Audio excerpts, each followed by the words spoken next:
Is my shit on? Yeah, I'm in. All right. So, I wanted to talk more about the, passport bros, whatever you dudes that want to leave America to find a better choice, And, I'm with you. I'm like, yo, I've been to the Philippines for a little bit. I've been to Guam, had a little taste. And it's alright, I didn't get enough of the Philippines though. I feel like the Philippines would have definitely went crazy. I'm trying to get my money saved up and go to the Philippines. So, I'm with y'all, I stay all the way up. And, my only thing with the passport rules is we shouldn't even be talking about these women. Fuck them. She only pointed out what to dudes who like still fucking up with these women. Like, yo, why would you knock these women up? Why would you, try to marry one of these trashy American women? Like, she got tattoos on, and she just got a big mouth. She don't respect you. You're trying to get your points across, shit like that. Fuck them. Literally, fuck them and leave them. That's all they're good for. Fuck them in the, fuck them and leave them in the gutter. Fuck them and leave them in the gutter. Get in their guts and leave them in the gutter. And that's it. We're not out here trying to do no relationship. We're not trying to figure out all these, trashy trailer park Beckys and these Section 8 Shaniquas and these, Glizzy, Gladiator,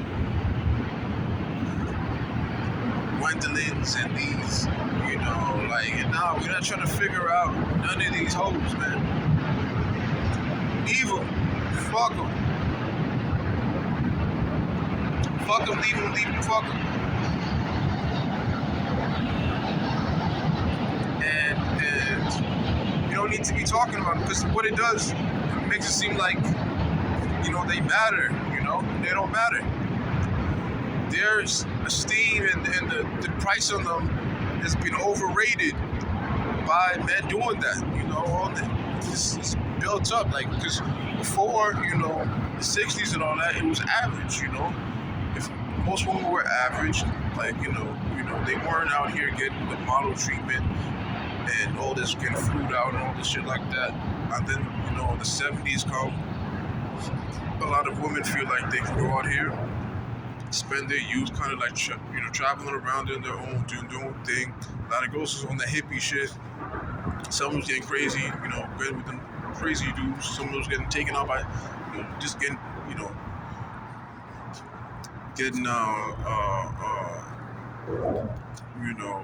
snatched up by serial killers and shit like that. Like, you had all types of crazy shit going on those times, the 70s and all that. Especially the late 60s, 70s, drugs everywhere. It was out in the open. Sex is out in the open. Everybody was, trying to be free. They're trying to give it all up, get that thing up. So, then the 80s come. 80s come. There's, they're trying to bring it back. Conservative values back. All that type of stuff. It's not just all out there. But you still got shit going on. You still got the drugs and all that. Sniffing, snorting, and all that.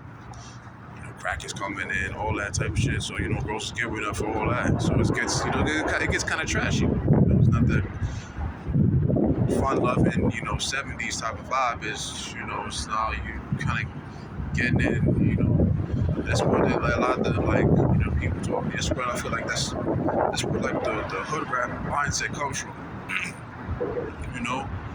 Where you gotta like fuck some dudes to in the hood to like really come up. These chicks do that. They just don't give a fuck. They fuck this dude and that dude, especially if they dangerous. They fuck these certain dangerous dudes and demand money from these dudes to pay for their nails and their this and that and their rent and all this type of stuff. And that's what these chicks don't really care about. A lot of these hood chicks, all they care about is having a nigga who's gonna pay for their little bullshit here and there. They don't really care about really getting held down in a relationship. And once that kind of vibe set in, that was it. That's where we are now. These chicks are the offsprings of that. You know, you can't change that. They're that type of chick. You know, they're variants of those types of women that came out of that. All they care about is having some dude pay for little expenses and stuff like that, and then they just get fucked by whoever, random dicks. They just live vicariously in crazy moments. That's why these girls always get into fights. They always get into dumb shit. There's always drama. They just love chaos. They love chaos. They love fighting. They love being loud. Being belligerent. That's a problem that I always had. Like the communities always never really be tough on these belligerent women. They always want to be loud. They want to be seen.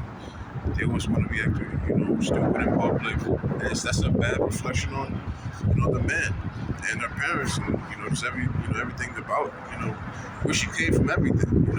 And these chicks have no shame. And they have no shame because no one's put that on them. It's the opposite. They feel like they can shame everybody else, and they can just be loud and do whatever they want, be reckless, be loose. And that's what's throwing the community right in the gutter.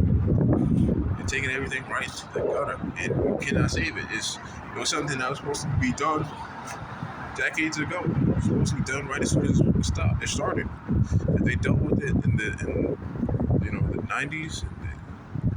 Those talk shows, because we look at those talk shows, dudes were simping on the talk shows in the 90s heavy, instead of really talking to this woman the way they're supposed to get talked to. And dudes that try to talk to them the right way, they were getting shunned, and women being programmed to say, yeah, fuck them dudes that's trying to tell us that we're supposed to not be loud and belligerent and put our finger in dudes' faces and trying to start problems and trying to lie and be a difficult chick and think that's some shit that's cool, whatever. Like shit like that.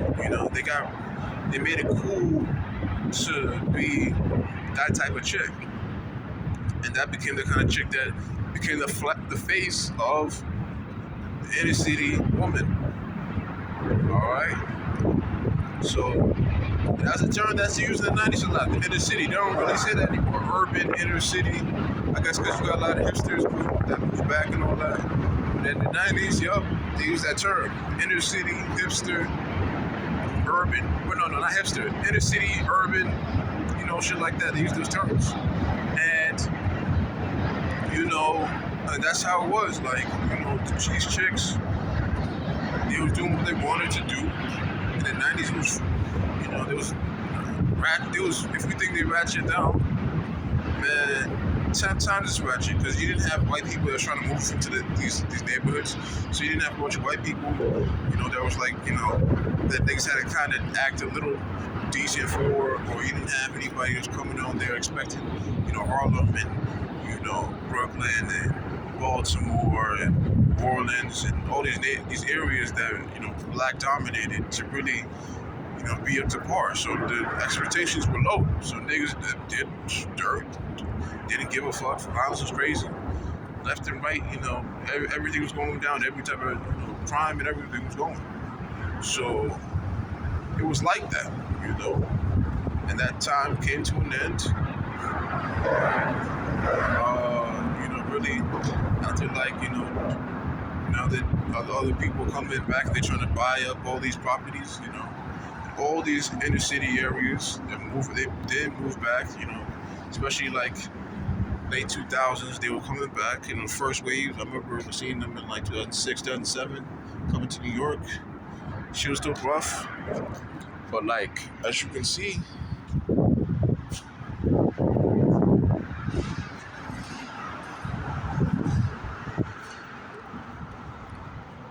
I'm looking at a good view.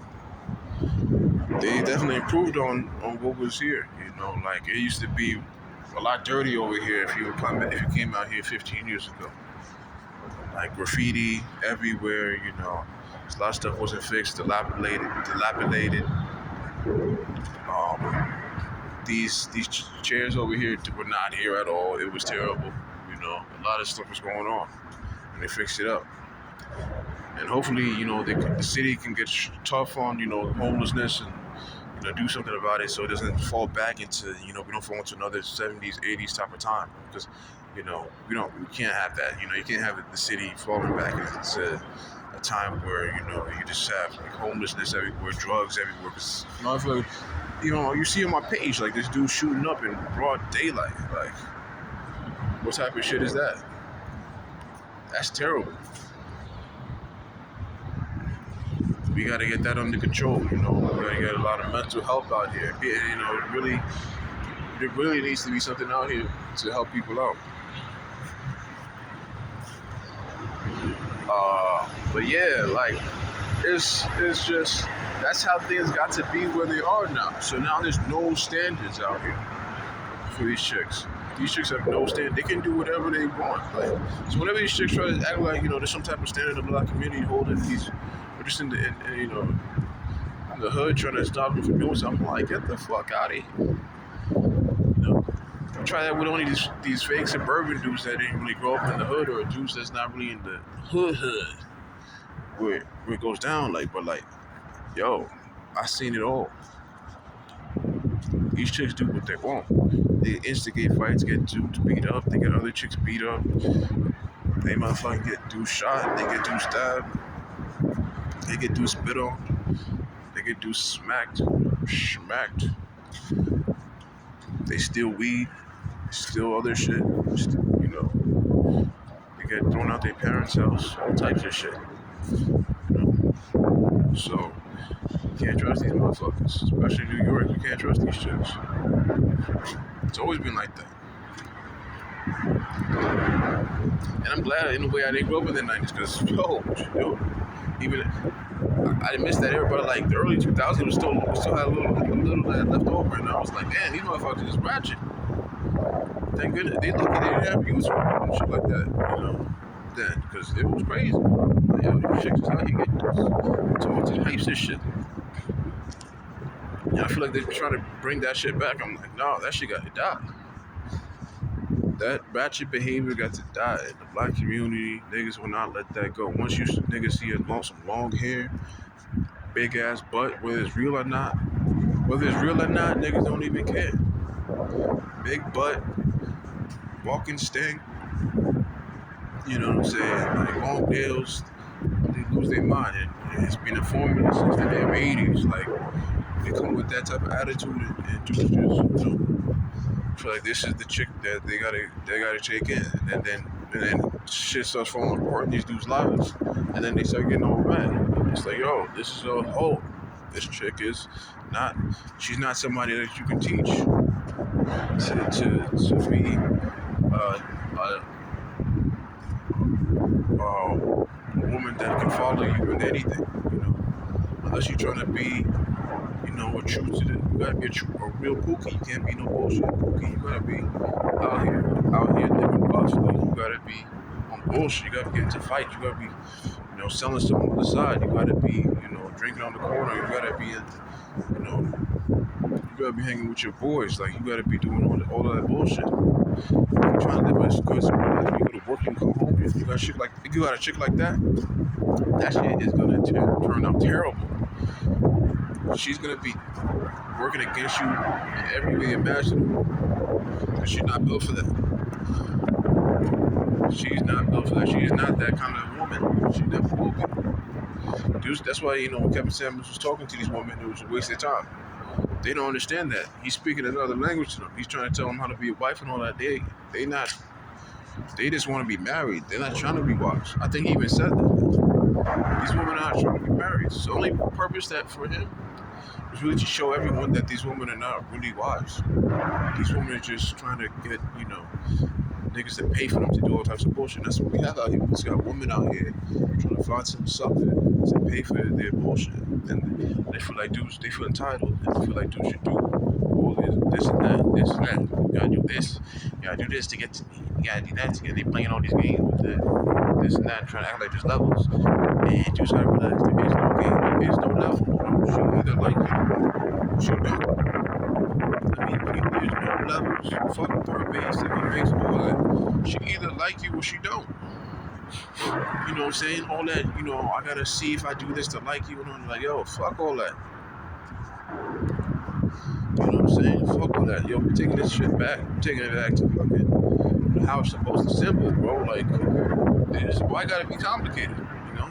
The only house that powers that be. You know, I gotta buy all this shit just to get you fucking wet? What? Wet what? Nah. You just gotta do all this shit just to get some bullshit ass chick is gonna fucking leave him anyway.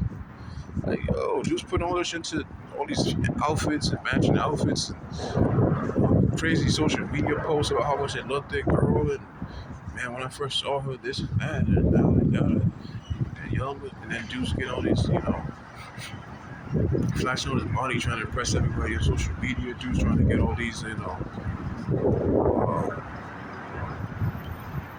all this bling and all that. And dudes trying to, you know, get all, you know, trying to get a crazy ass ring and a crazy wedding.